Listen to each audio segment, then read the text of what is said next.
Coming up next, working moms.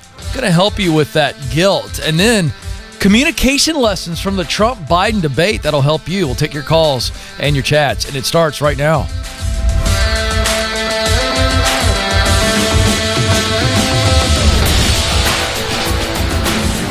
I am coming to you live from Ramsey Studios in Nashville, and you're joining a conversation about who you are, what you were created to do, where you want to do that, and then how you can get there. It is about your purpose. Your purpose is to make a difference in the lives of others. It's not about you, it's about others. We believe that you are created to fill a unique role in and through your work.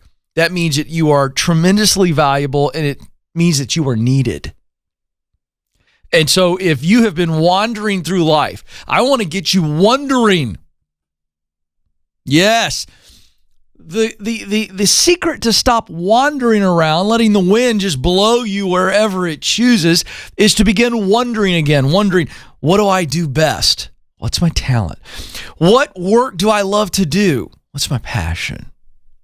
What are the results of my work that matter deeply to me? What's my mission? Where talent, passion, and mission intersect, that's your sweet spot.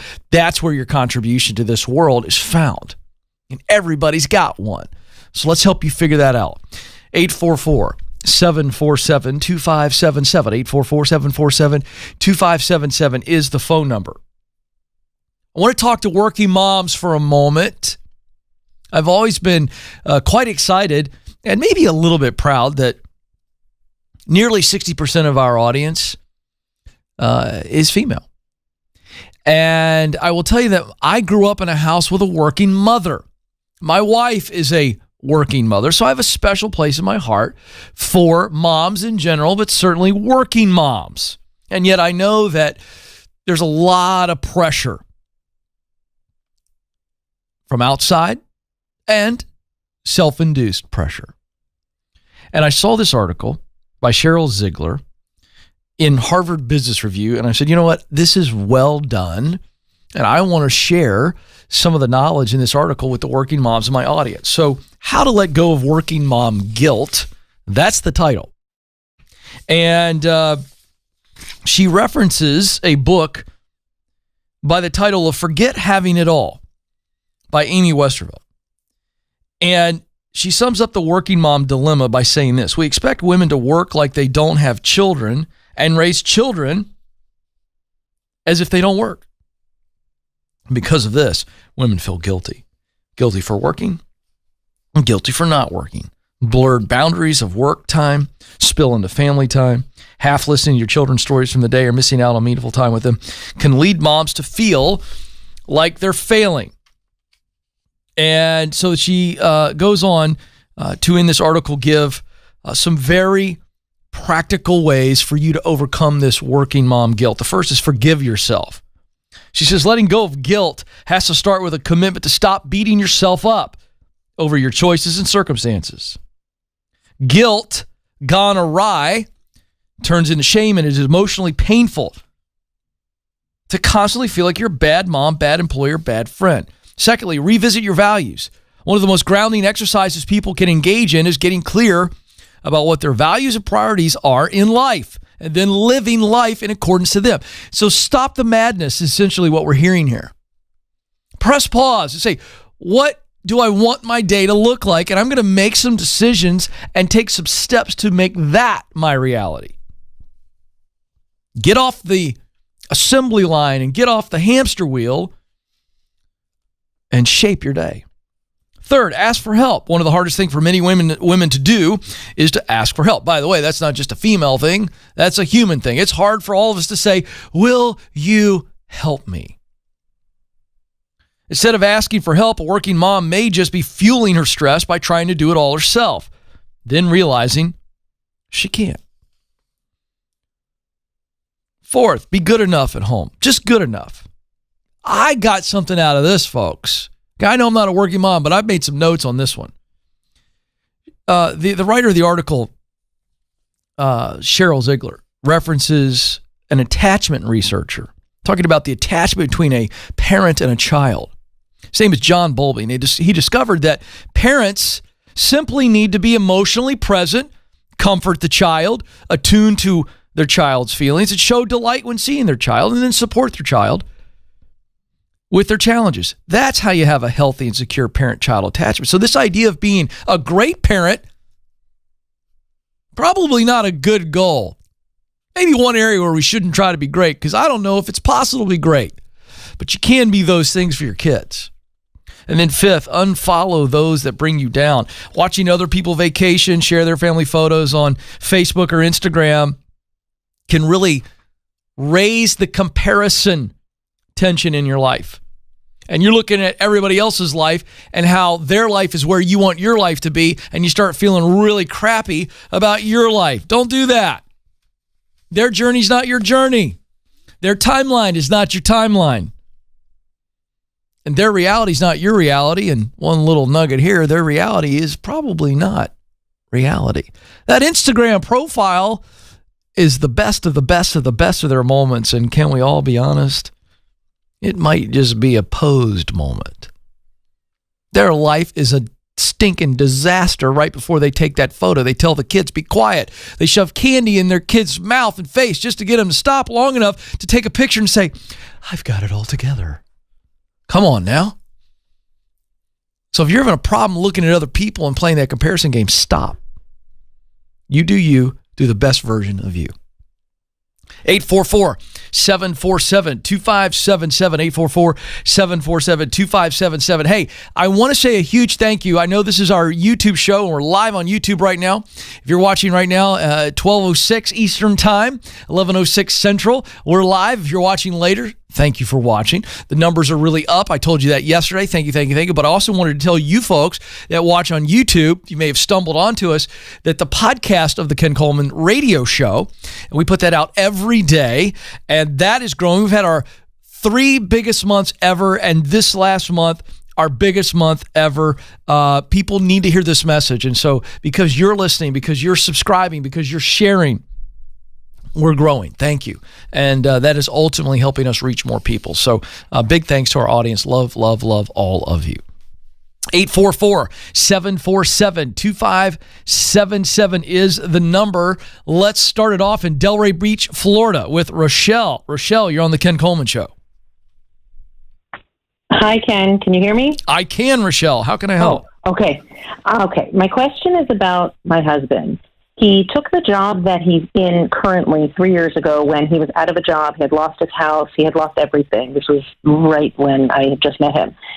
So he took this job because it was offered. Mm-hmm. It's kind of in his field, not 100% in his field. It's not corporate. It's for a school, which he doesn't like. Mm-hmm. I have, since for the last 3 years, he's been submitting resumes. And I've been listening to you, and I'm like, call the people you know. He says, all the people I know are getting ready to retire. My husband's 55 years old. We have not gotten our retirement worked out yet. We have very little for retirement, and I'm not working because of COVID, so I'm shifting my own career and going in another direction, which hasn't brought me money yet. So I'm scared, and I don't know how to support him and get him to understand that you talk to people and people lead to people. He just wants to keep submitting resumes, and he's not getting interviews. Mm-hmm. Well, this is tricky, and I don't want to in any way simplify what I'm about to say, because this is tough, and I want to say that from the outset. Here's why it's tough. There is a internal psychological barrier that your husband's dealing with.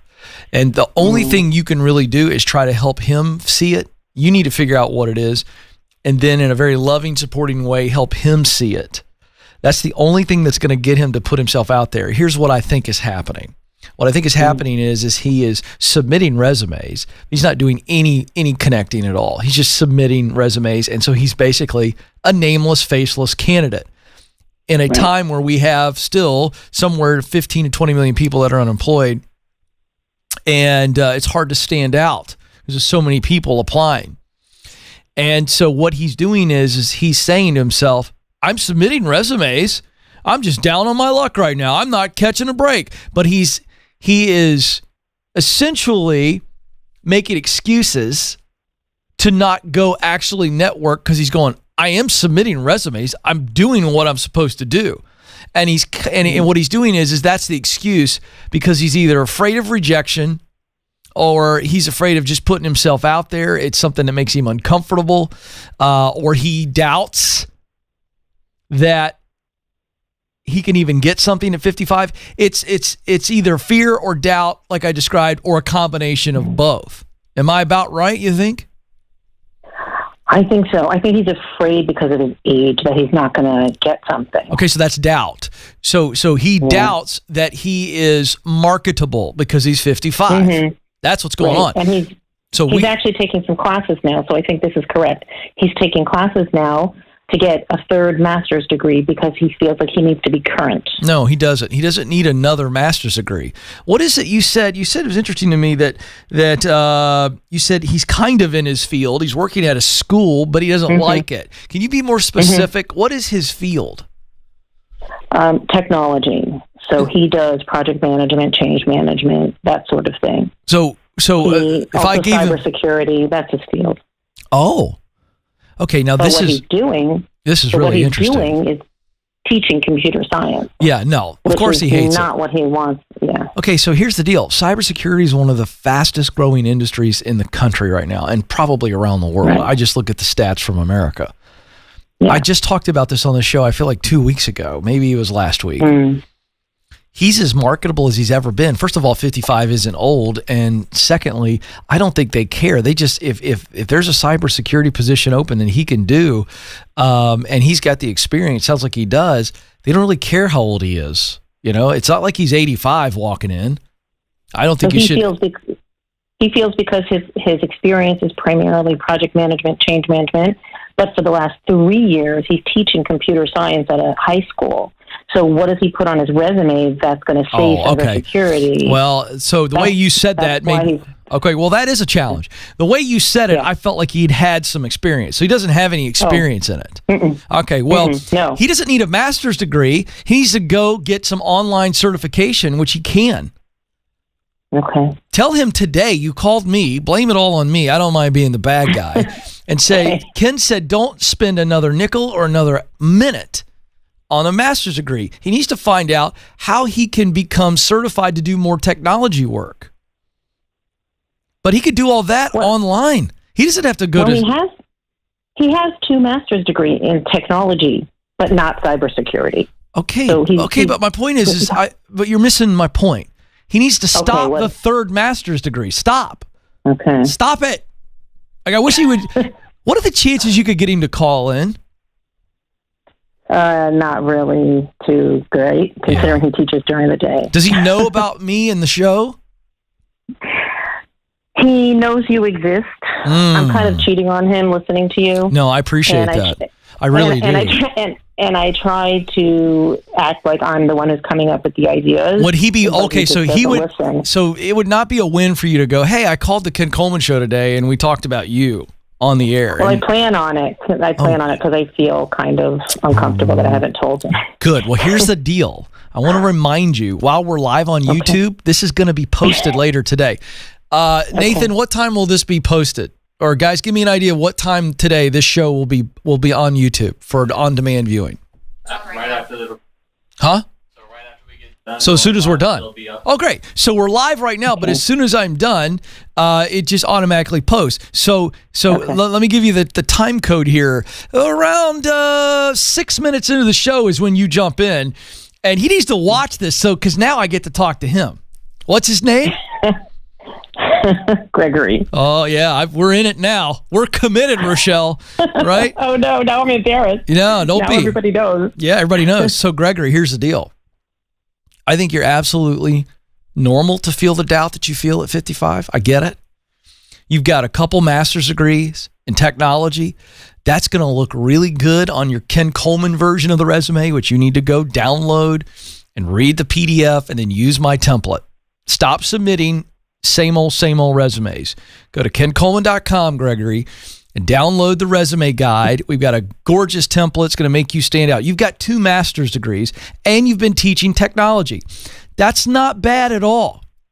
But the reality is, your wife has been trying to tell you what I tell people every day, and that is that it will be connections and relationships that will get you the job so that nobody cares how old you are. Because if I know you, Gregory, and I call up a friend of mine who's the hiring manager or works in a company that's got a job that's open, and I say, let me tell you about Gregory. The guy's great. He could come in and do project management right out of the gate, whether it's in technology, healthcare. The guy is a detail machine. He gets things done. He's an asset. But he also has all this technology background just to get you in while you're getting some other certifications. But there are opportunities for you with your expertise and with your background. But you have got to rely on relationships. So somebody calls up and says, let me tell you about Gregory. He's going to submit his resume, but I'm going to drop it off on your desk, or I'm going to email it to you right now. And I'm asking you to go hand it in to the hiring manager. Say, I know about this guy. I don't know Gregory personally, but my best friend does, or whatever the connection is. Mm-hmm. All right. And Rochelle, I want you to hang on the line because I'm going to give you a copy of the proximity principle, whatever format that Gregory prefers, ebook, audiobook, or the hard copy. But Gregory, I'm not done with you. I want you to do some research tonight on all of the technology qualifications and certifications that you can get online through non-college university classes. Just what's out there that makes you even more valuable. Gregory, you're 55, not 85. I got nothing against our 85-year-old viewers. That'd be kind of fun if we did have some, but who knows. But if an 85-year-old applies, somebody's going to be a little bit nervous about that, right? I get it. I don't think it's right. I don't think it's right to discriminate about anything or anybody. If you can do the job, you can do the job, but people are fearful. So you're 55. You've got a lot to offer. And Gregory, you're dealing with doubt. Doubt's a liar. Doubt's telling you you're too old. That's a lie. Doubt's telling you that your ship has sailed. That's a lie. Doubt's telling you that you can't get qualified to do anything other than getting a third master's degree. That is a lie. Gregory, you have what it takes. Come up with a plan. You and your wife, you're struggling right now. No need to be struggling. Let's get busy. Pick yourself up. Come on, man. She believes in you enough to call the show. You better not be mad at her because she loves you. There you go. If you can't get your spouse to call, it just hit me. Call me like this. I'll talk to your spouse and then you make them watch it. We may be causing all kinds of problems, but hey, that's what we're supposed to do. So we've had several of these calls, Joe, over the course of the show, and I don't know why I haven't thought about it. Let's just put the spouse right on the spot. I'll talk right to him. Sit there and you sit down and shut up and watch. That's what you tell them. Don't say sit down and shut up and watch. Do pick something that would be a little bit more gentle, but it's kind of funny though. Joe's all levels of uncomfortable right now. But look, if you're calling on behalf of your spouse, what am I supposed to do? Not tell you what to tell them? No, I'm just going to tell them for you, and then I can be, they can get mad at me. I'd rather than be mad at me than mad at you. So I'm down with that because they need to hear it. 844-747-2577. Let's go north of the border. Alberta, Canada. Karen is on the line. Karen, you're on the Ken Coleman Show. Ken, thank you for taking my call. I'm so excited. Oh, well, great. I'm excited. What's going on? My question to you is if I should continue with my education. I'm taking school part-time. Mm-hmm. I've been an accountant for about 12 years, and I've been really lucky to have just great roles, which I climbed the ranks in pay and titles. So doing it part-time, I'm looking at another 5 years of part-time school. My question to you is, should I continue with school at 5 more years, probably 20 more grand? But at 55, I'm debating on whether I should stop because I get paid very close to someone who already has a designation. So should I stop school and put that money into investments? Yes. Stop today. Okay. Today. It's tough because I love school. Yeah, I feel like I'm a builder and not a maintainer. So Great. I think I might struggle. But tell me, I know, hold on a second. I'm going to actually help you with this. Why do you love school? Say it again. What does it make you feel like when you're learning something? I just love learning. I would feel stagnant if I wasn't learning new things. I know, but I got great news for you. Good. I like great news. You can learn for free. All over the place.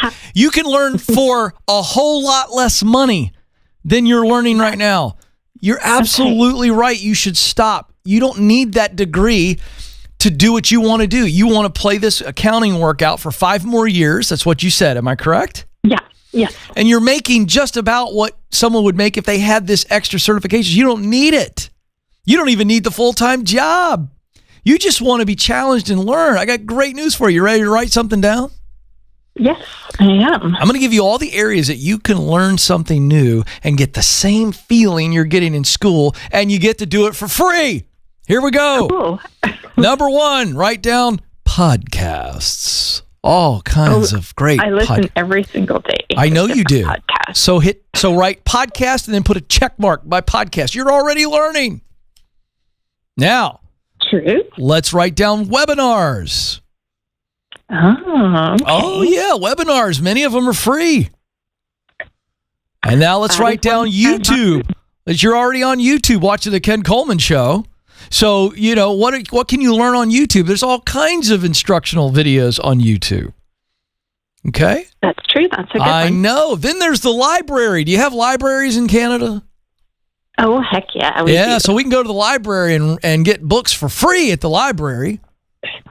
That's another good point. I know. I love when I make good points. And then there's the small, let's call it inexpensive learning.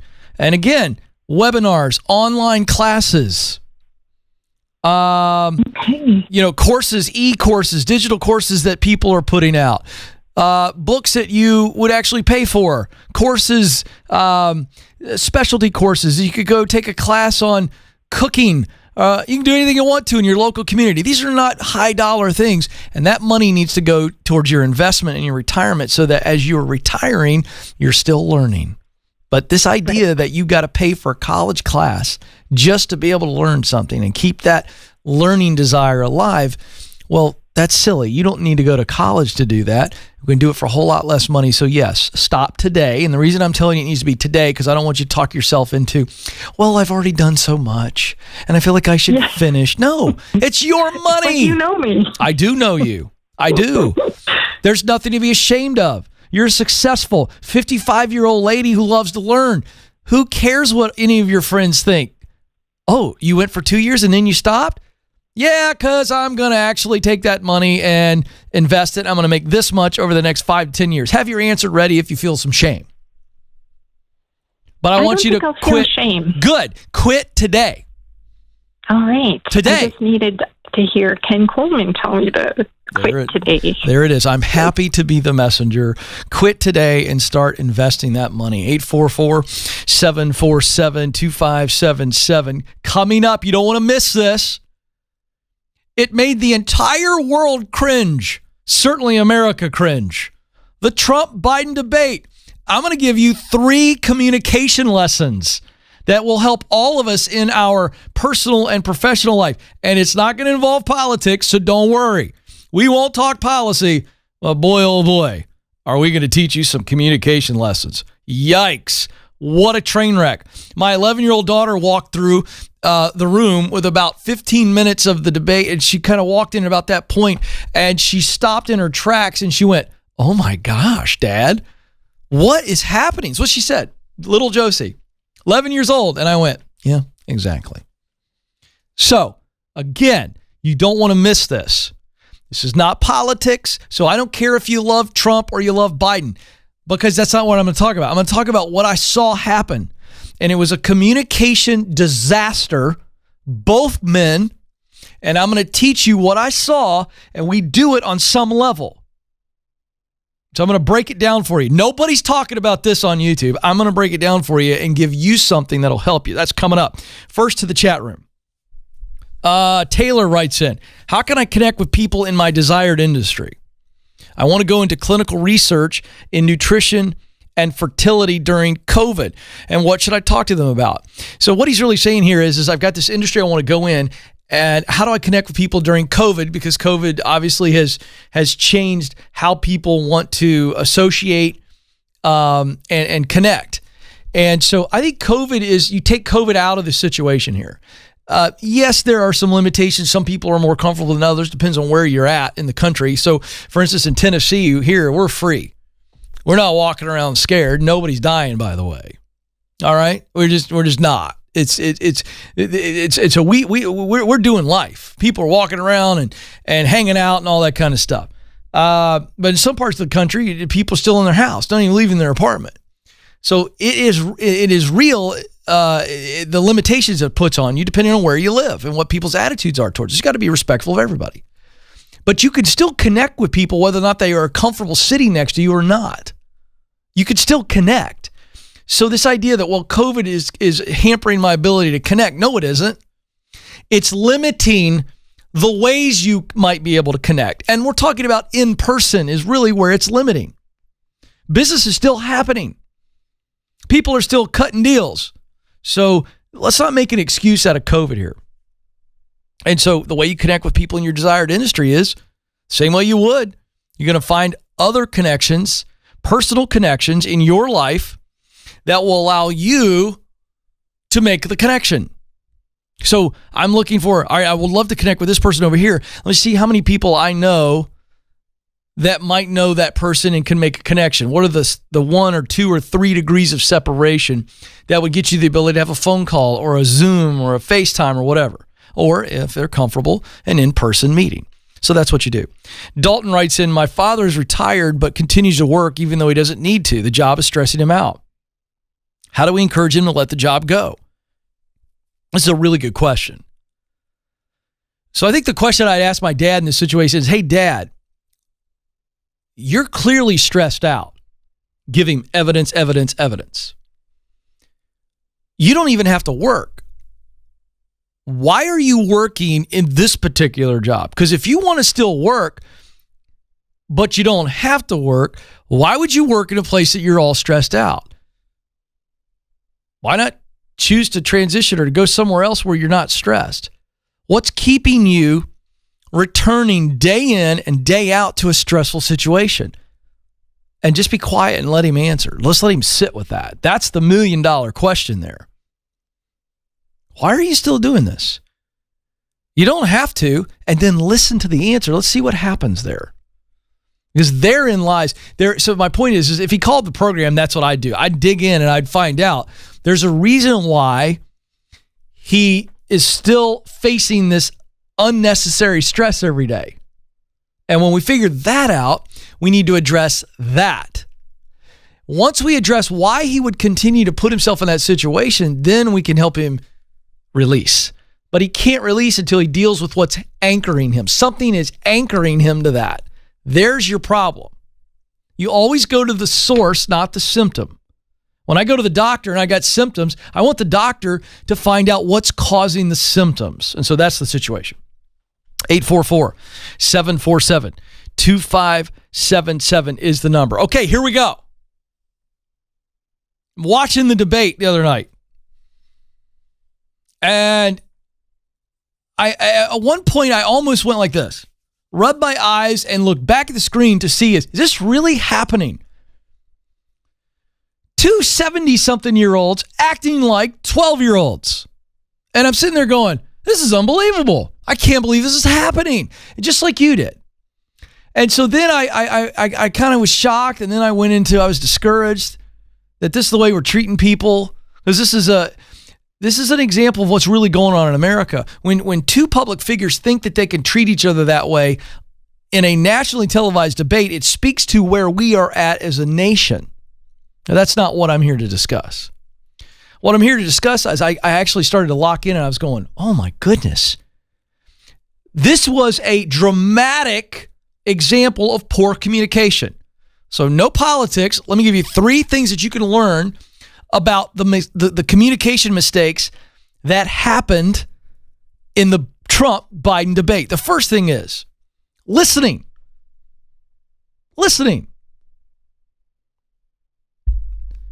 Folks, both of them interrupted each other. I went back and watched it. Trump did more interrupting than Biden, but Biden interrupted Trump's opening statement. And I watched it back, and here's what's happening. When you don't listen, and both men were guilty of just simply not listening to the other person, then you cannot fashion an effective response.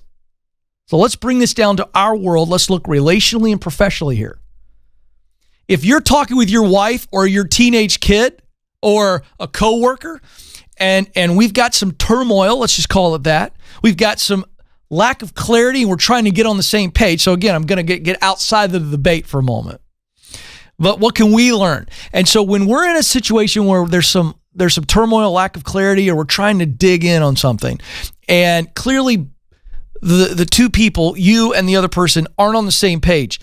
If you're not listening to what they're saying and you're interrupting them to get out your next point, then whatever you say to them in response is not the most effective response, because you didn't take the time, the courtesy, and then let's just talk about effective communication. You didn't actually let them finish their thought so that you could receive what they're saying, process what they're saying, and then respond. And I'm guilty of this. We all are. We can't interrupt. We must listen to the whole statement. Got to listen. Only when we hear everything that they're saying and allow them to finish their thought are we then truly able to fashion an effective response.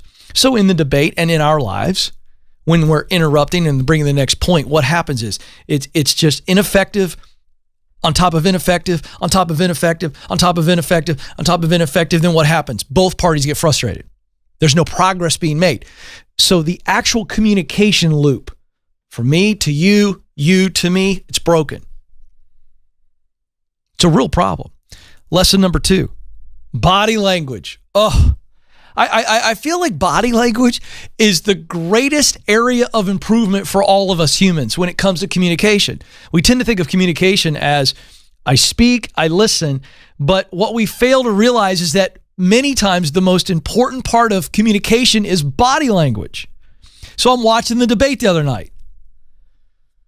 Biden's talking. I want to be an equal opportunity offender here. So Biden's talking, and Trump he's down on the podium like this, making the faces. He's looking off camera. He's looking at somebody. He's looking at the moderator. He's shaking his head. Trump's talking. Biden's laughing, smiling. Both gentlemen did it. The body language, not open, not listening. And so in our lives, if, again, let's reduce again, it was an extremely awful example of communication. But in our lives, when we're having that same type of conversation I've been describing, if we have a defensive posture, an aggressive posture with our body and our face, brow is furrowed, a sarcastic, whatever that look is, if it's not one of, I'm listening to you, I want to hear what you have to say, I'm interested in us resolving this, that comes out in our body language. Pay attention to your body language. In fact, how many times, if we're being honest with ourselves, have we blown it in a conversation with somebody without ever saying a word? Our face and our body can send a message that derails the entire conversation. Here's the deal. Your body language should open others up, not shut them down. Your body language should open others up, not shut them down. Third lesson, ask questions instead of making statements. Let's go to the political debate. The other night, both of them just back and forth, taking shots at each other, insulting each other. You're lying. That's not true. You have no idea. You wouldn't be able to do this. You're the worst of all time. All that kind of stuff. It was just back and forth. These were statements that were designed as arrows. Both of them should have asked questions. Ask each other about their policies. Ask each other about their statements. Ask a question, hand it to the next person, and step back. I mean, here's what happens when you ask a question versus make a statement. When you ask a question, you are essentially hitting the ball across the net and giving them the opportunity and putting responsibility on them to hit it back. Because the audience is watching.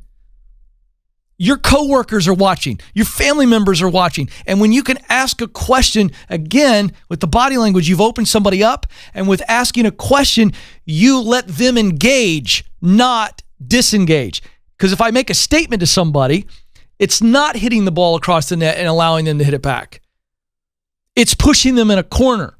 And they're immediately going to resist and try to come back. So you can allow someone to engage, or you make them disengage with the conversation and defend themselves. So if you want to make a point, ask a question that leads the audience or leads the other person into engagement. And it takes them down a path, but they are engaging. You've given them the opportunity to engage. That didn't happen the other night. It was statement after statement after statement, and then what happened? It was defense, defense, defense, and then after a while, you keep putting somebody on the defense. Guess what they're going to do, Joe? They're going to swing at you. You keep throwing statements and statements and statements, they get defensive, and then they attack back. And now, again, we've broken the line of communication from me to you, you to me. Now it's a fight. And I understand it's politics, but the point is we can learn from this stuff. And while that was the extreme example of poor communication, it also is the example of how we all left that thing going, ugh, good grief. I talked to supporters of both gentlemen, avid supporters that night. I reached out to them. What'd you think? They were both embarrassed. Still supportive of their guy, but everybody felt like that was just a big, giant embarrassment. Don't be an embarrassment. Don't cut yourself short when it comes to communication. Understand those 3 lessons, and you will have much better communication with a whole lot better results. 844-747-2577 is the number. Hey, I want to say that if you are enjoying the program, and you haven't subscribed, please subscribe, please share. The audience is growing, and we want to get out there in the lives of people from all around the globe who say, you know what, I want more. I want to make a difference in my life through my work. I want to live on purpose. I want to work on purpose. I want to create results that matter deeply to me. That's what the Ken Coleman Show is about. So please help us spread the word. Well, my time is now almost up, but before I let you go, I want you to know that you matter. You do have what it takes. Thank you so much for joining us. Until next time, this is the Ken Coleman Show.